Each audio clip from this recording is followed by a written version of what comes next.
nós temos que, nesse diagrama, nós temos a presença de dois trilhos.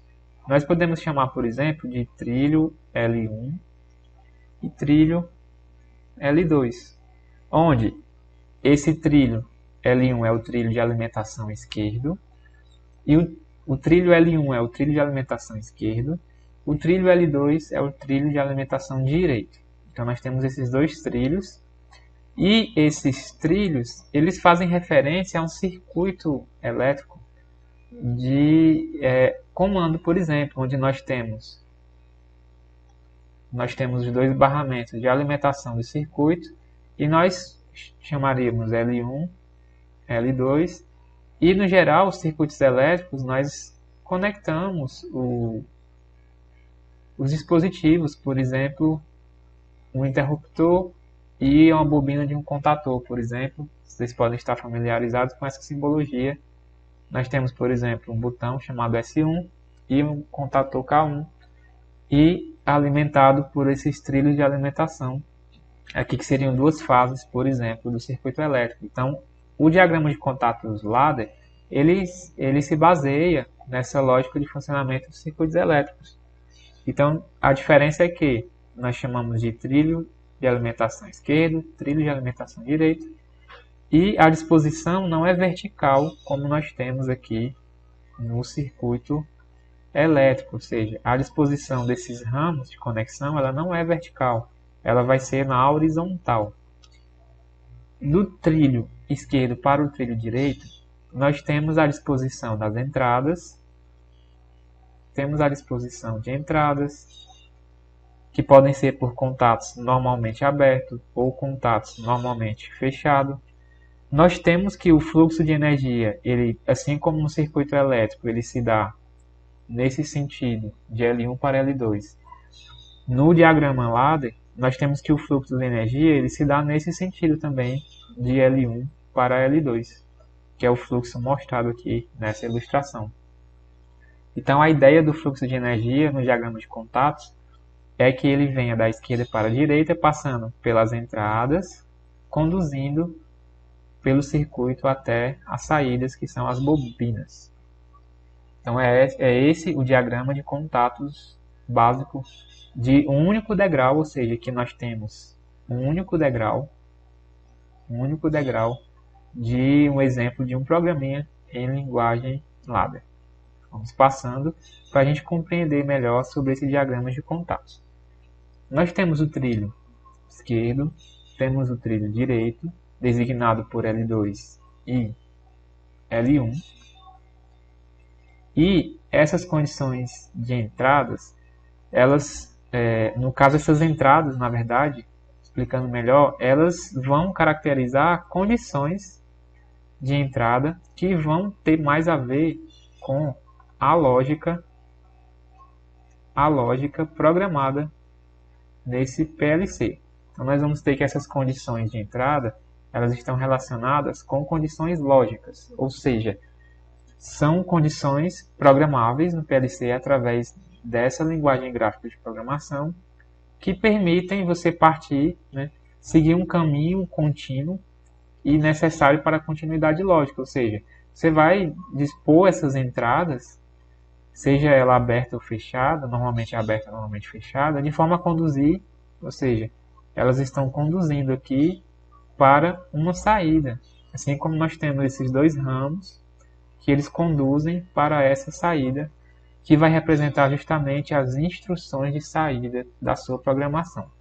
Nesse caso, mais uma vez, programando um único degrau na linguagem ladder. No entanto, um programa em ladder ele pode ter vários degraus, como nós vimos lá no início, que a linguagem ladder ela é propriamente traduzida como sendo uma linguagem escada, ou seja, uma escada tem vários degraus, então na programação ladder nós podemos ter vários degraus. Sempre lembrando que, como que eu identifico um degrau? Você conta pela conexão das entradas para as saídas. Então aqui eu teria, no caso, um degrau, porque eu tenho uma conexão de várias entradas. Apesar de eu ter duas linhas de entradas, aqui de conexão de entradas, elas conduzem apenas a uma única saída. Então esse é o caminho possível da lógica utilizada nesse diagrama de contatos. Nós temos aqui algumas possibilidades, por exemplo, no diagrama de contatos, nós podemos ter esse fluxo nesse sentido, nesse outro ramo, passando por esses dois outros ramos em paralelo e conduzindo a uma única saída. Nós temos também esse sentido de fluxo, que pode se dar dessa forma. Nós temos esse outro sentido de fluxo nesse outro degrau, que pode se dar dessa forma. Então aqui nós temos, por exemplo, nós temos nesse caso, 4 degraus de uma linguagem, de uma programação LAB. Então, nós temos o degrau 1, 2, 3 e 4. E nesse exemplo, nós estamos abordando a questão da continuidade, ou seja, do caminho que conduz às saídas. Então, nós temos aqui esse caminho possível, nós temos esse caminho possível, nós temos esse caminho possível. Quando eu falo caminho possível, vocês podem imaginar como o caminho que a corrente elétrica conseguiria percorrer. Por exemplo, se eu tenho aqui o trilho L1, L2, que ele representa a alimentação do meu circuito, ou seja, do meu programa ladder.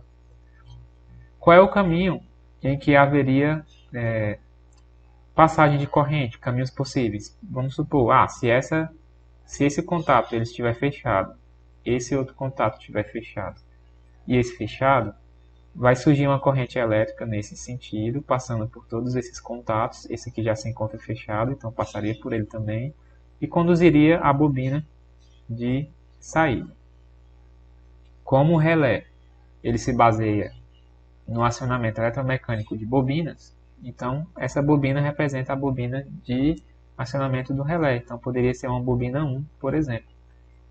Como essa chave se encontra aberta, essa entrada se encontra aberta, quando eu falei chave, se lembra daquela simbologia do interruptor, como ela se encontra aberta, não haveria fluxo, não haveria passagem de corrente nesse sentido.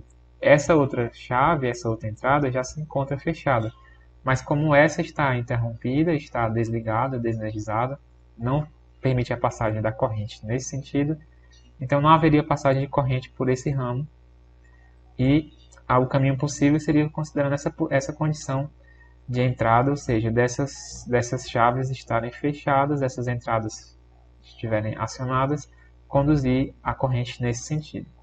Considerando que essa entrada estaria acionada, ou seja, fechada, haveria passagem de corrente nesse sentido, considerando que essa também estaria fechada, essa já está fechada, então conduziria até a bobina de saída, acionando essa bobina 2, por exemplo. Se eu considerar que essa entrada está fechada, ou seja, se for um botão, o botão está acionado, estaria fechado, esses 3 botões, e esse aqui também fechado, então haveria um sentido de circulação de corrente elétrica nesse sentido, conduzindo a bobina e energizando todo esse degrau, esse ramo, que aciona, por exemplo, uma bobina 3. E assim por diante, nesse outro degrau, se eu considerar que essas entradas estão acionadas, essas que eu estou destacando em vermelho, haveria a passagem de um fluxo de corrente nesse sentido, acionando essa bobina, que seria uma bobina 4. Então essa é a ideia da questão do diagrama de contatos. Aqui também seria a mesma ideia, né? Se eu fechar essa entrada, essa outra entrada e essa, haveria passagem de corrente nesse sentido, já que essa já está fechada, e também haveria nesse sentido, conduzindo ao acionamento dessa bobina de saída. Vamos passando